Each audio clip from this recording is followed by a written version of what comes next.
back again, everyone. This is Crowon, and we're going to go ahead and tackle UCE Garbage Collector. So let's get import into our project.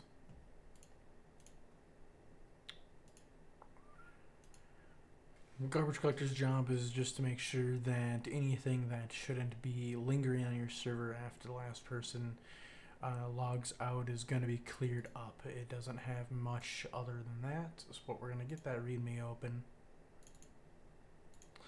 And in here we don't have any tasks we need to do, and that's because when you bring in Garbage Collector, it does everything it needs to do automatically when the last player logs out.